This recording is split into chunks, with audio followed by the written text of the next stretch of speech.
It's always better when I'm in my own country. Obviously I don't have to travel too far. Home comforts, if you like.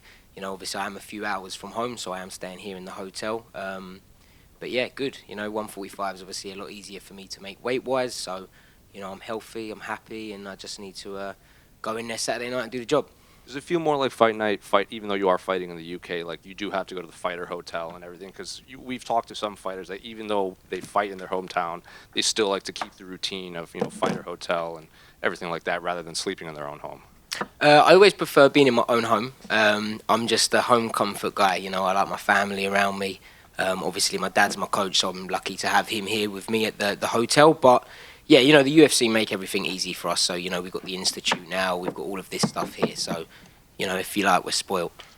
And obviously, you're fighting Daniel Pineda. He's obviously been in the UFC for quite a while, had a little bit of a break. They brought him back. So was he ever on your radar coming up, or did you just start thinking about him when they presented the name? So I've seen the name only because he fought previous opponents that I've had. So I've looked at his fights when studying other opponents. But yeah, as you say, he's been in the game for a very long time. He's very experienced. I think he fought Mike Brown back in UFC 1, 3 something, a long time ago. So, obviously I put respect on his name. He's been in the game for a very long time. So, good matchup. Comes to fight, and yeah, I look forward to fighting him on Saturday night.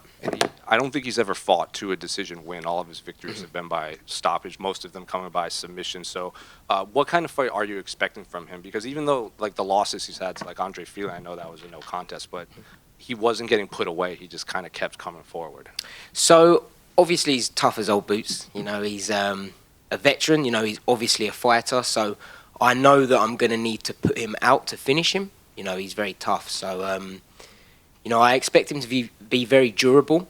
He, from what I see in his fights, looks like he gasses quite a lot. So, maybe that's why he's not winning the decisions as much, because he's more of a, if he can't get the stoppage straight away, he maybe deteriorates in the fights. So, I'm confident with my skill set that I'm going to go in there and do the job. And, yeah, I just need to put my money where my mouth is. And then final one for me. I don't know if you saw, but the Association of Boxing Commission passed some new rules that on November 1st, they're going to allow 12 to 6 elbows, and they've redefined what a grounded opponent's going to be. I'm curious, what do you make of these new rule changes and them going into effect in November?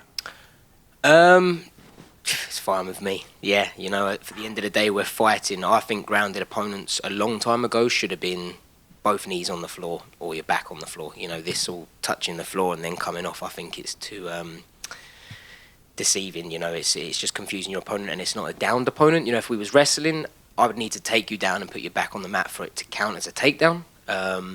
So yeah, I'm glad they just, yeah, it works for me. It means that I can do more in my skill set. Is that frustrating when not every commission has the same rules for a grounded opponent? Some of them it's one hand, some of them it's two hands. It's like, does that go into like you choosing fights, or is it that complicated? It doesn't really affect me too much, but it can be a little bit confusing, But obviously the UFC before always have the ref come and give us the rule breakdown, etc. So we always just before the fight will ask, but it would be nice to know exactly what we can do. Nathaniel, like fighting on home soil, but we're fighting on US time zone, which is a bit of a weird one for all the Brits fighting on the card.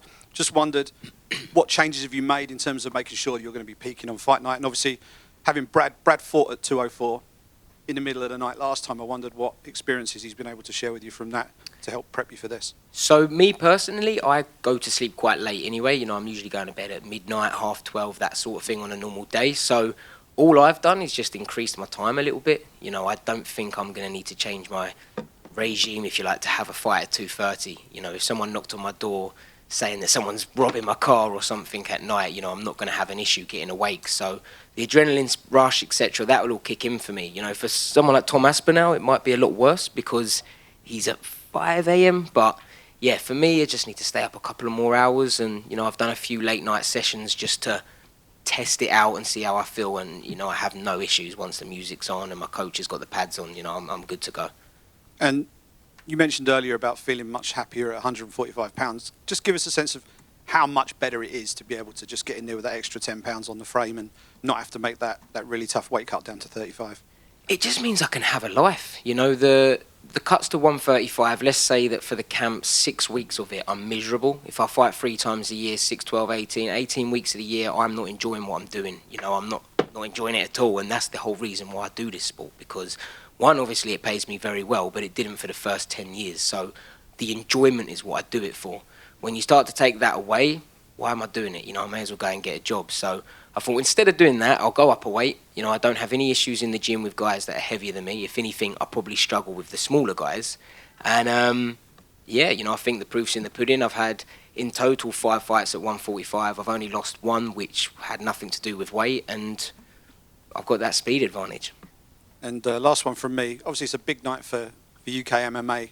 2 Brits in title fights at the top of the card. I just wonder what your thoughts were on those 2 fights and how you think Tom and Leon will perform in those 2 fights. Call me biased, but I think they're both going to get the job done, and I think they're going to get it done in good fashion. Great stuff. Thanks a lot. Nathaniel down here. This is your first fight as a father. Yes. How's it? Congratulations, obviously, Thank but how does it feel going into fight week being a dad?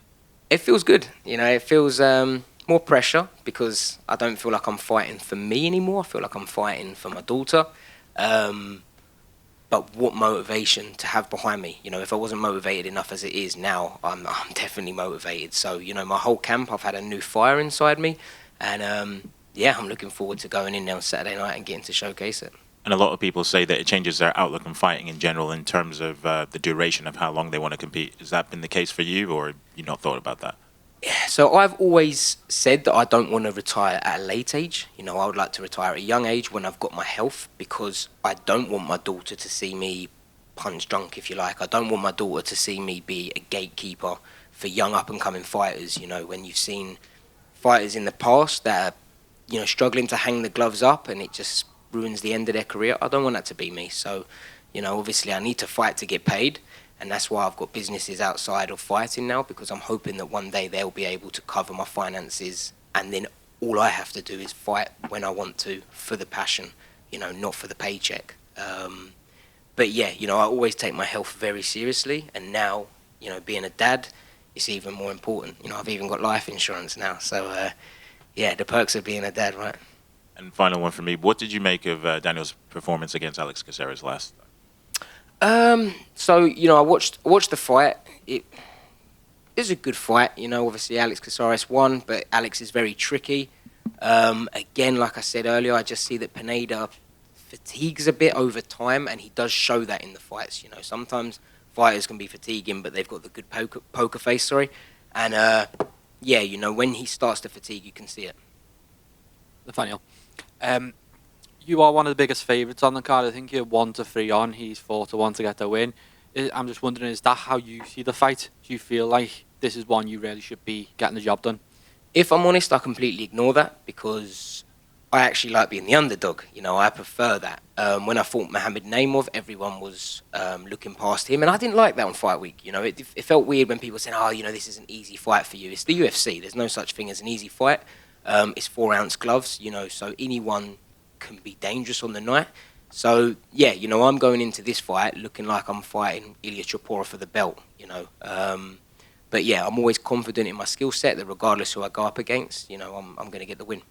And that last fight you mentioned there, Mohamed, obviously it didn't go your way. What changes from that fight to this fight in terms of the camp and the preparations you're doing? Does anything change?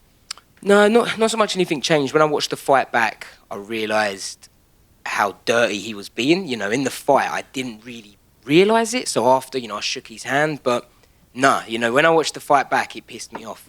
And the one thing that I'm going to take away from it is I can make as many excuses as I like, but if I had finished the fight, I wouldn't need to argue whether the ref should have deducted a point or, you know, whether the judge has got it right, whatnot. So, yeah, for me now, it's about finishing these fights and making sure that it's all in my control.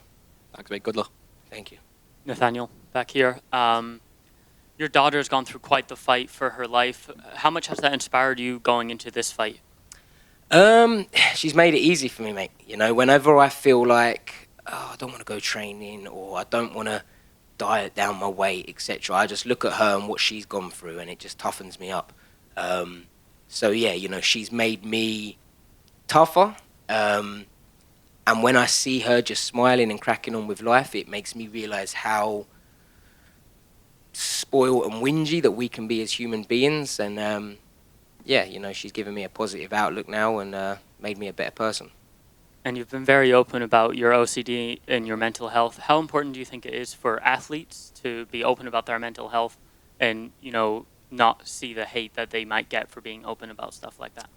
So definitely I think it's good to talk about it. I was fortunate enough that I've got a good family and a wife, so I can always talk about mine. I never wanted to actually bring mine out into the public because I didn't want people to maybe say that I was doing it for clout, or, you know, I know Tyson Fury at the time was talking about it. I didn't want people to go, oh, you know, he's just another one jumping on the bandwagon. So I never mentioned it until I got asked the question, and all I've had since I have been speaking about it is positive feedback. You know, people messaging me how much it helps them just seeing me talk about it. So, you know, it's a good feeling, and if I can talk about it and help people in the world, then, you know, I'm all for it. I'm not embarrassed about it. So yeah, when people ask me, you know, I'm open to conversations. And you mentioned having other businesses outside of fighting, one of those being the Prospect Academy. Yeah. How fun has that been to run and be part of? Mate, it's been great. You know, obviously, you know yourself being on board. It's a good community we've got.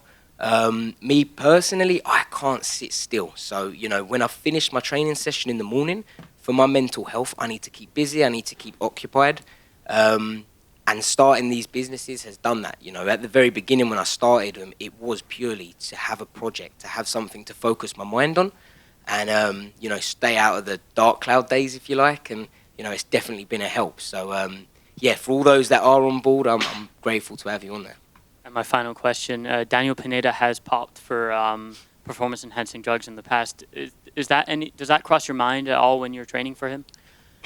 Not when I'm training. I have a couple of times for when USADA have come up to my house. I think, I hope you're doing the same for him, you know, seeing as he has popped before.